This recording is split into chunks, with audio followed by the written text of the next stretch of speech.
Hello, hello. Today's guest is Brian Page. He is the founder of Modern Husbands, a company dedicated to sharing winning ideas to manage money and the home as a team. He's also a father of three.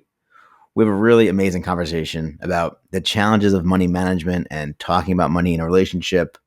We also get into why there's a shift to a more egalitarian marriage in today's society. I think you're really going to enjoy this one.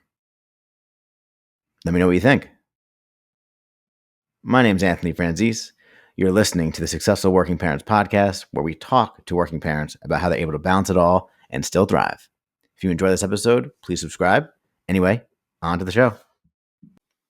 Welcome back to the Successful Working Parents podcast, the podcast where we talk to successful working parents. Title still pending. My guest today, he is the founder of Modern Husbands, father of three.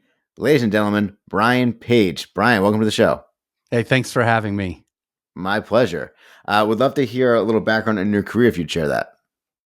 Yeah, sure. I was an educator for 15 years. I taught personal finance and economics, and I was lucky to be selected as a Milken National Teacher of the Year. And I was on President Obama's Advisory Council for Financial Capability, the working group.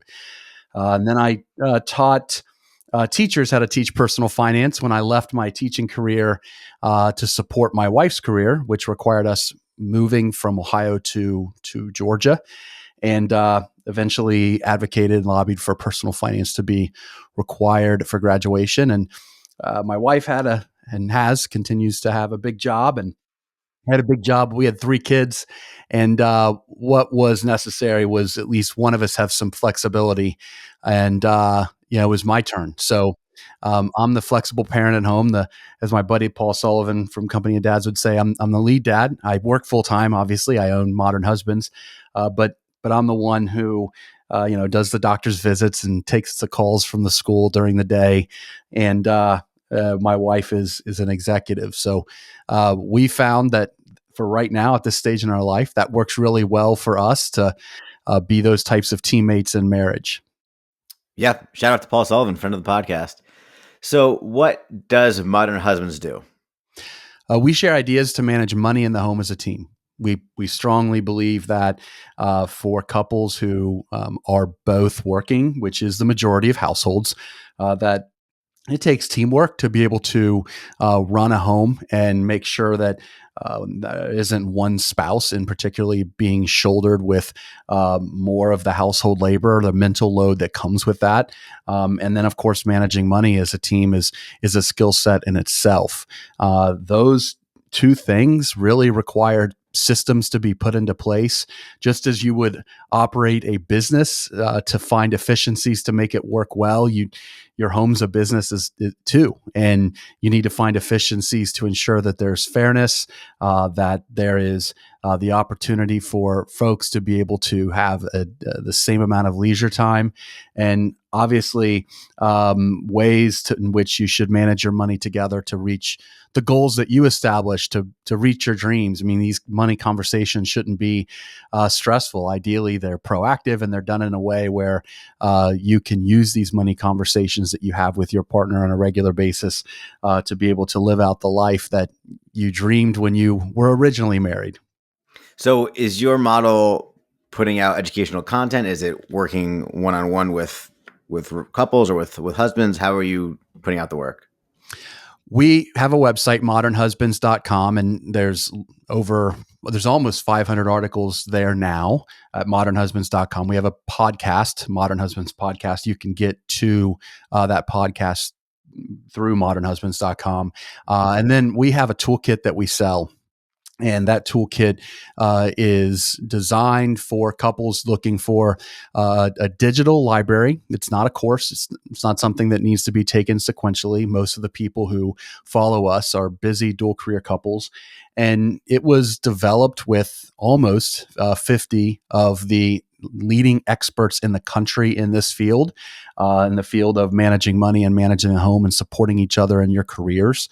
And for example, most of the money conversation topics are led by financial therapists, people who they're not trying to sell you Bitcoin, they're not teaching you how to day trade. They're actually addressing the tough stuff that is often unaddressed. How to have challenging conversations about money, how to manage the day-to-day finances.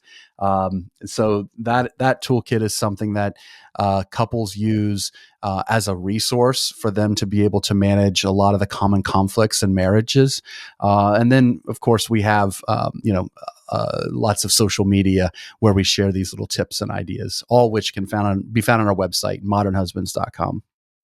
So money is often cited as like the biggest issue in a marriage, and the number one reason why a lot of marriages fail as well. Why do you think that is? Well, I think that I don't think there's one single answer. I think that you can kind of put it in buckets. So I would say the first bucket is for folks who just aren't earning enough. That's a reality for a lot of people who are just starting out in life. They've had some bad luck, and it doesn't matter how much education they have if they don't earn enough to be able to live. Then that's always going to be a source of stress. But I would say for a lot of people, the challenge is that we have never had, many of us have never had a class on personal finance, which is changing, fortunately. But we also haven't had the opportunity in many cases for our parents to model what it means to have conversations about money constructively. And that is a skill set in itself, because a lot of our own money stories, our relationships with money, stem from our childhoods, right? So our childhoods look different. You might have had a childhood where there was no financial trauma. You didn't have parents scraping by. You didn't get evicted. You didn't have parents that were screaming at each other about money. And these types of financial traumas for a spouse, could trigger all types of problems when managing money or talking about money. Like, that could be money avoidance issues. Perhaps they're tightwads, where they are so have such a tough time spending money that they actually have physical pain when they spend money. Perhaps they're impulsive shoppers, they're spendthrifts. The only time that they feel joyful, even for a moment, is if they're almost overspending. And all of this comes from the potential of financial trauma. And a lot of it comes from just the values that our parents instill in us. It doesn't have to be trauma. It could just be values that are most important to us. And in a marriage, you might have one spouse who has one value set that stands in contrast with the other spouse. And those two things come to a head when those values require spending money. Yeah, I think that's a big part of it, right? Is just if there's a there might not even be either one be having bad habits, but if you have different habits in a partnership, I think that can lead to a lot of challenges. And so, what is the way to get around this or to handle this? The most important thing couples can do is have regular conversations about money. And early on in your relationship, it's important to schedule time where you're uninterrupted, where you can have proactive conversations about money. You're not reacting to a bill that you got in the mail, a surprise credit card statement, but rather you're having planned conversations about what you want to do with money, how you want to live your life. Now, obviously, if you've been married for a long time and you have, an established relationship and you're in a groove, you might not need to meet every week. My wife and I don't meet very often anymore because, we've been married 22 years. But that I think that it's really important to have these regular conversations about money, first from, the perspective of like, how do you want to live your life? Just having an understanding of what the big picture looks like in your marriage. And then obviously, getting to the point where you have assigned roles of who is responsible for what, a clear understanding of what each partner is supposed to do in managing money in their relationship. Okay, so let's take my relationship. I'm married. I've known my wife for 6 years. She works. I work. What would you recommend that we do? Would it be an actual like once a week sit down, and do we discuss numbers? Do we look at numbers, or is it really more of just kind of goal setting and planning? Have you ever had a money date? Probably not an official one. We definitely had some conversations, but I don't know if we ever called it a money date. So what would you say that is? All right, here's what I would do. I would go buy one lottery ticket. We've done that. That part we've done. All right, $2 lottery ticket, Uh-huh. and schedule a time Mhm. where there's no kids around. It's just you two. It could be on a walk. It could be at a park. It could be in your kitchen table, and you bring out the lottery ticket. You're holding it in your hand. And you ask your wife, "All right, if we win the lottery, how are we going to live our life? What are we going to do with this money?" And just dream. Talk about what your life would look like if money was no object. And the reason I bring that up is if you can freely speak about your dreams, your lives together, and do so without having to worry about what that would cost. What you're going to uncover is the possibility for living your life a little differently, even without winning the lottery. Maybe during the conversation, you figure out that for both of you, a priority would be more time with one another, and that through that you realize, wait a second here, maybe we shouldn't spend as much on clothes as an example, or eating out as much. Maybe we could spend that money by hiring someone to clean our house weekly, and that's going to give us free time. Maybe we could use the money for laundry services where we don't have to worry about it. So you're using money for outsourcing because you think to yourself, based on your conversation, that can give us more joy. And that will be a good first step for you and your wife in establishing shared financial goals, big picture financial goals. And then after you start to live those through, then you can get into the nitty gritty, right? Like establishing a shared budget together, establishing an understanding of communication. So, for example, my wife and I have an agreement that anytime either of us is going to spend over $100, we shoot each other a text or give each other a phone call and ask each other, "Hey, are you cool with this?" And it's for a few reasons. One, I mean, I know $100 isn't a ton of money, but if like I manage our checking account, I don't want to have a bunch of money in our checking account. I want to earn interest. I want it in our savings, so I can't be surprised by expenditures. Like I want to keep our credit card balances close to zero to build our credit scores or maintain high credit scores. So I can't have giant expenditures that show up without me knowing. And it's also like kind of just a nice thing to do without, even though it's not like we give each other permission. It's just cooperation. Yeah. And it feels good that like when you do that, you feel like you're on the same page. So like you can establish like these little thresholds to just communicate about money. I like that rule. So another thing that is kind of unique about our relationship, not to get too personal, but so we don't have a joint checking account. Okay. My wife works, I work. We don't own anything. We rent and we lease a car. What are your thoughts on that?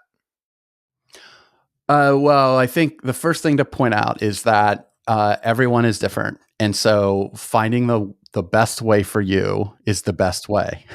I can tell you what the research says, and I'll share three different things, three different findings. The first is research out of Indiana University's Kelley School, which was groundbreaking research. It was in the New York Times last year.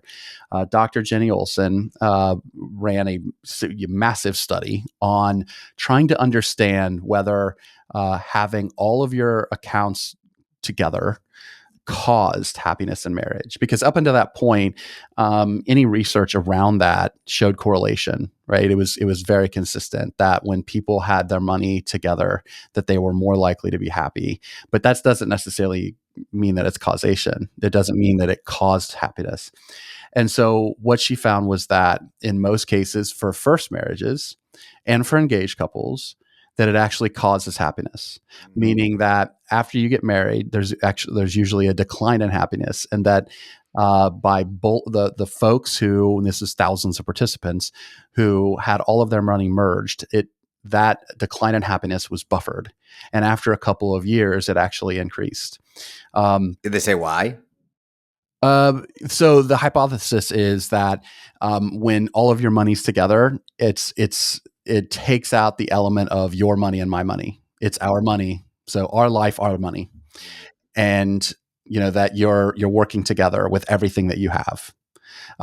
There's not a negotiation. There's not a score.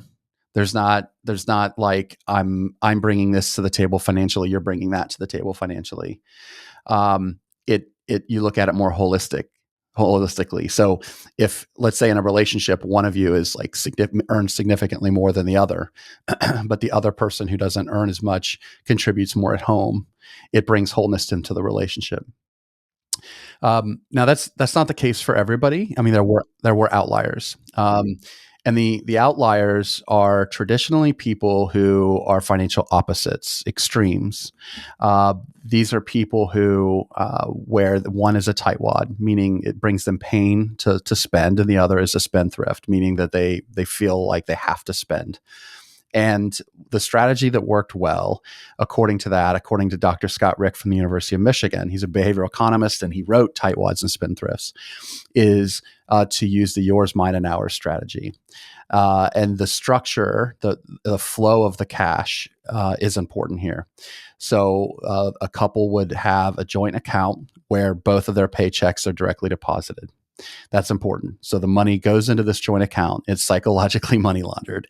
And then each person has their own individual account where in a shared account, there's complete financial transparency. But in the individual accounts, there's financial lucency, meaning that you can look at the other person's account, but it's better not to, because ultimately, if you're financial opposites, looking at each other's financial decisions is gonna spark fights and arguments. So obviously, the idea that you can still look if you have to helps for people who maybe feel a little bit uneasy. They feel like there could be infidelity, but it also, that sense of privacy also allows people to spend more freely. And the third to consider is if, again, this is just based on research. Michael Van Cleve is earning his PhD in managing money in blended families, and for divorced couples, what he found was that because you have such a complicated circumstance, bringing two families together, and this is particularly if there's children. You need to simplify your financial life as much as you can, and the best way to do that is to have an account for your previous life, alimony, child support, etc., and then you would have an account for your new life with your new wife, your new partner. So those are the three systems where there's a lot of evidence that they're most effective. So in the second system, how is money getting from that joint checking account that the paycheck's getting deposited into the separate sort of like translucent accounts? Is it up to each individual to put some amount into it? Yeah, so you would have an agreed upon amount. I gotta speak it. Agreed upon amount. There you go. There you go. And in most instances, he said, it's nominal. It's like $100 a month, $200 a month. It's just you could just have a scheduled auto deposit, right? So every month on the third, $100 or $200 goes into this separate account. Yeah. So then, if you have a joint account where your paychecks are going into, then similarly, your credit cards are joint as well, right? So anything that you purchase, obviously the other person is seeing, and it's getting paid from the same account. Yeah, so that's a good question, right? So you can because the way we have it set up right now is we make a similar amount of money, two separate checking accounts. We each have our own personal checking account, and we also do have a joint account that we square up via Venmo twice a month. And so things that relate to the two of us or to the home or to our kid, we put on that, any bills, and then just random things we're buying for ourselves, we put on our own cards and pay from our own checking account.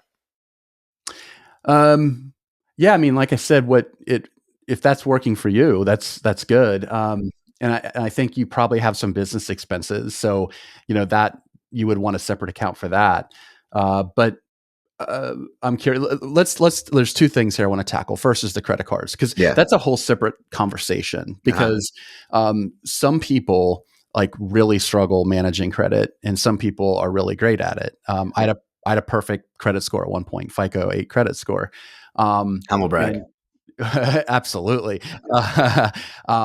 And you can have one partner who has a credit card, and the other partner is not an authorized user. They're not a they can't have anything to do with it, because the other person they might have a terrible credit score. So you don't want to add them as an authorized user, and because they could spend irresponsibly, and that can create friction in the marriage. My wife and I, we each have credit cards, and we each have each other as authorized users. Now, the accounts that are linked to them, it's always just our joint account because we put all of our money together. You can have a credit card in your name that your wife can't use. Now, as far as how you're spending, your credit card, I just look at a credit card as a tool. And I look at it, and I know it technically is not this, but psychologically it helps me. I just look at my credit card as an extension of my checking account, because I'm not going to ever put anything on my credit card I don't already have in my checking account. Yeah. So if I look at my credit card as an extension of my checking card account, and which I understand that's really, technically it's a debit card, but I don't look at it that way because I want to earn rewards, et cetera. That it doesn't matter whether it's cash, a credit card, a debit card, it's a tool, and it's all coming from the same place. In your situation, I'm curious, why do you have an arrangement where you kind of like have everything on all these different buckets? Why would you not just have everything together? We really just, partially probably just like laziness, we just never did it. And I just felt like, she made good enough money, like we both made decent money, so we never really needed to like help each other out. And so I just kind of felt like, I almost felt like it was like more empowering, like let her do her own thing and I do my own thing, and I didn't really have to like check in on her, and she didn't have to check in on me. What would stop you from having that same relationship if your money's together?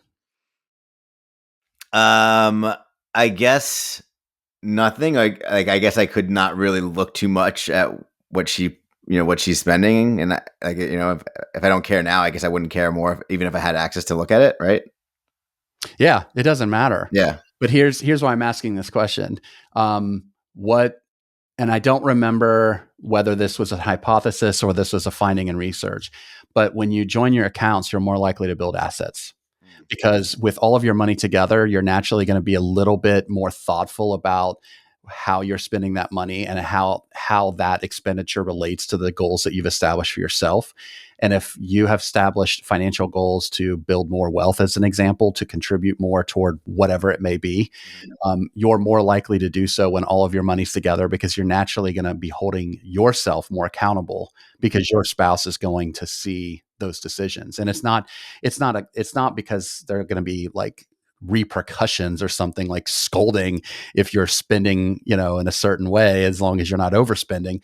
It's just that you love each other, you have these goals you want to reach together, and why spend, $80 on some random thing when you know that could go toward the goal that you've established together. Right. But ultimately then, if she's buying some random $80 thing that has nothing to do with me, it's still, in this example, would come out of the joint checking account paid for on the joint credit card.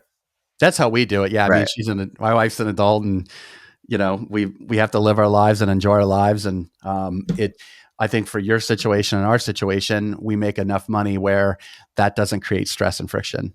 Right. If you're living paycheck to paycheck, that's where the challenges come. Okay. So let's say I just had this great conversation with Brian. I'm on modernhusbands.com. I'm learning all kinds of stuff.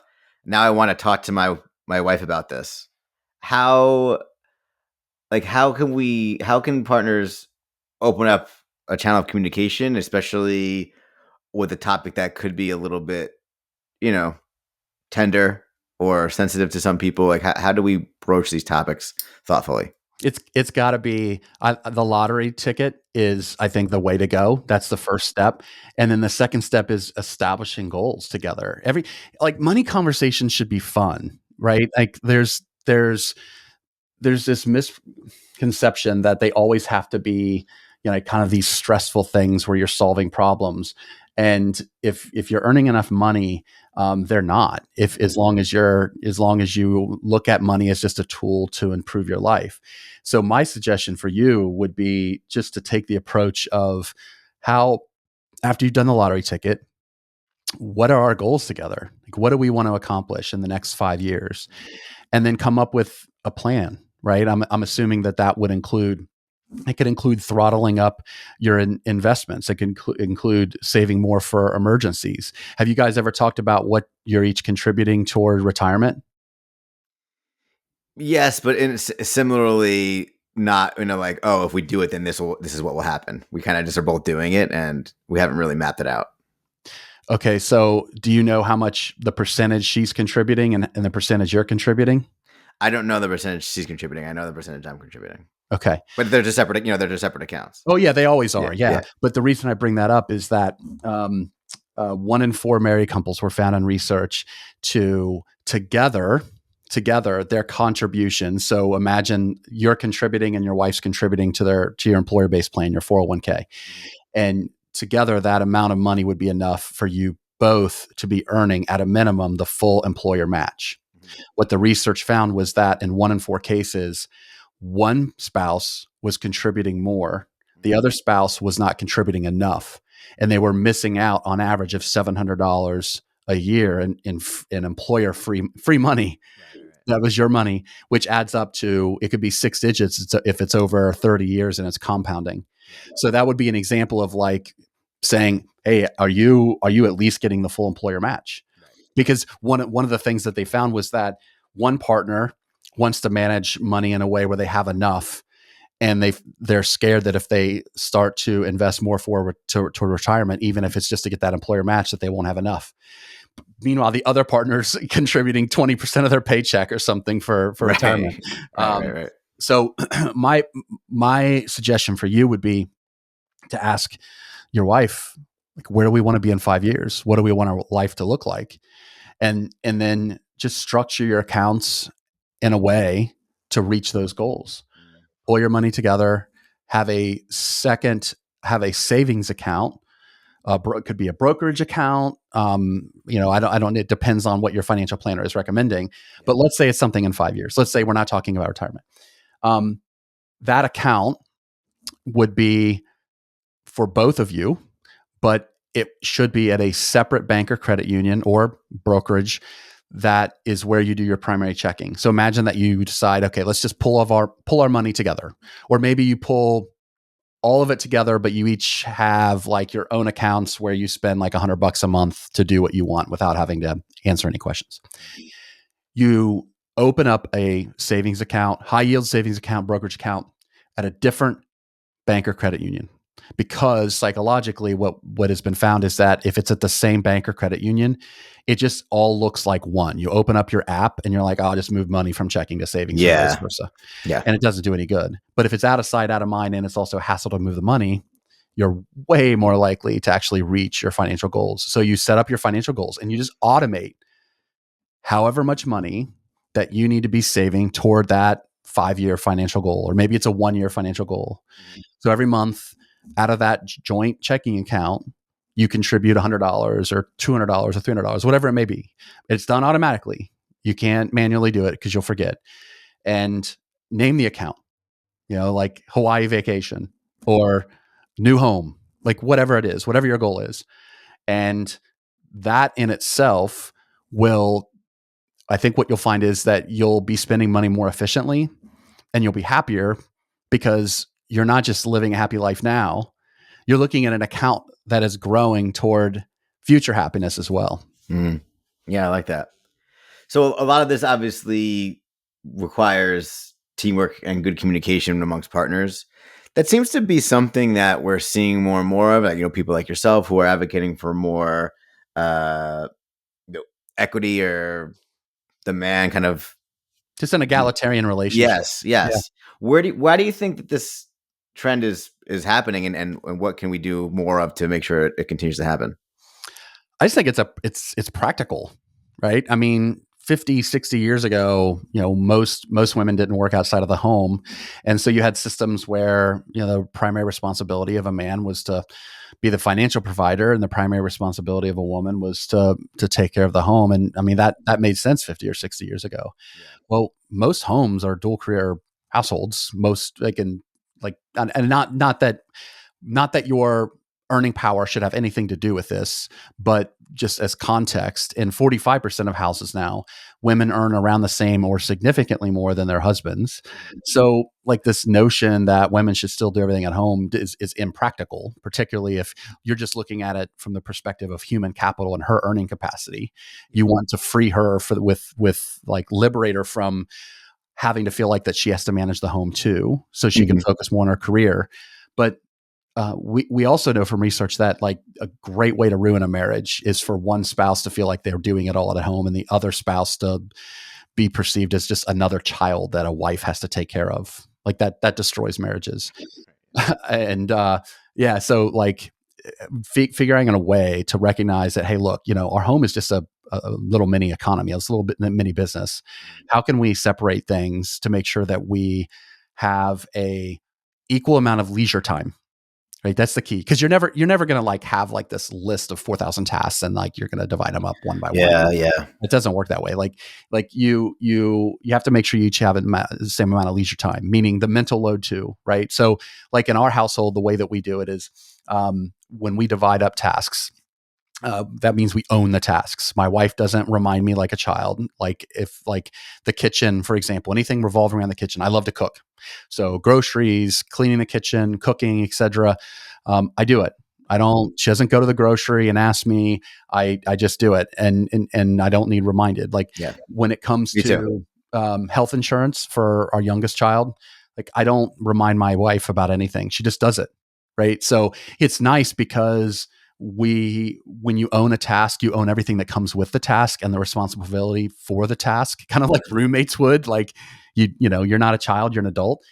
And that liberates women. And it's not always women, but on average, most women do have a mental checklist that they go through in their head to make sure the home is operating. And a lot of that comes from our childhoods, right? Like on one hand, men feel like that if they're not the breadwinner, like they're almost failing because their dads were. So, because, in their own mind, it's like, oh man, this is what society expects of me. But practically speaking, it doesn't matter as long as like you're financially capable and, you're a great spouse. And, but men have to grapple with that. Right. And so there's some dad guilt or husband guilt if they're not the breadwinner that they have to work through. But women have to work through like mom guilt. If like growing up, their mom stayed home or their mom was the one with the flexible career that, was the PTA mom and was always there. And now, your wife is like an executive or she's working all the time. She's going to feel guilty that she wasn't doing all the things or she's not doing all the things that her mom did for her. Yeah. And like, she needs to understand that's okay. How you're providing for our child looks different. That's where men need to step in and say, look, you have to relax when you get home. We have to figure out a way to create a system to unburden you from the belief that you have to do it all. Because believe it or not, when women earn more, the more they earn, the more chores they do at home because of mom guilt. They feel bad for being gone. And then they come home and they resent themselves. They're frustrated. And they're like, I got to do more. I got to be super mom. It's just not a happy way to live your life, man. Like that's where husbands have to be like, look, relax. You're amazing. You're an awesome mom. It's just the way you're an awesome mom is in a different way that your mom was awesome for you. And same for men. Like Yeah. you don't have to be the only person earning to be a great husband and father. There's lots of ways to be a supportive husband and great father. And I mean, actually the research finds that money is lower on the list than just providing like quality time and emotional support. Like that's really what a lot of people are looking for, like wives are looking for and children are looking for them to be present and active in the moment and feel supported. Yeah. I mean, our kids don't care how much income we earn, right? No. I mean, just as long as, their basic needs are met and they can enjoy their lives. That's right. Yeah. All right, we're going to move into the final segment called Brian's Advice Corner. So I'm going to ask you for some advice on a few topics. You ready? Okay. Okay. What is your best piece of advice for busy working parents? When you sit down to structure your budget, remember that outsourcing is a tool that'll bring you a heck of a lot more happiness than a nicer car or a new couch.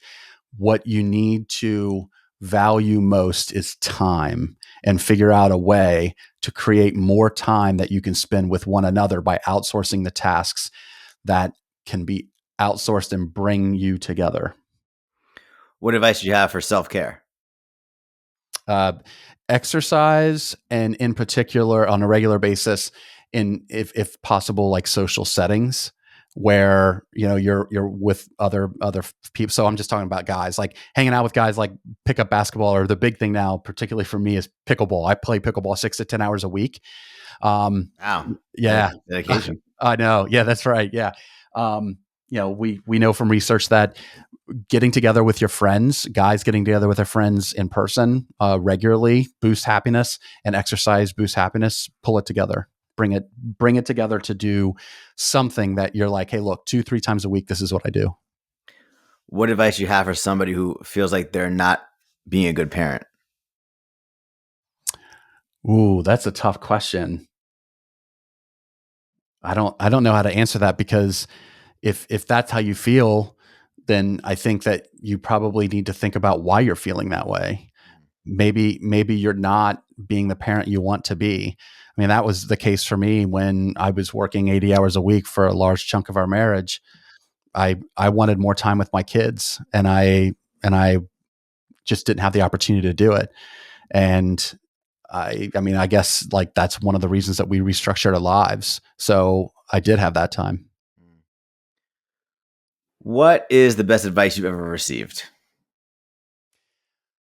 I had Dr. Kate Mongino tell me that early on in your relationship, that you should ask your wife, when you envision the perfect husband, tell me about what you envision. And what she's really telling you is what makes her happy. And then vice versa. And for you to share with your partner, when I think about the perfect partner, this is what comes to mind. What advice do you have for somebody that feels like it's hard to save money?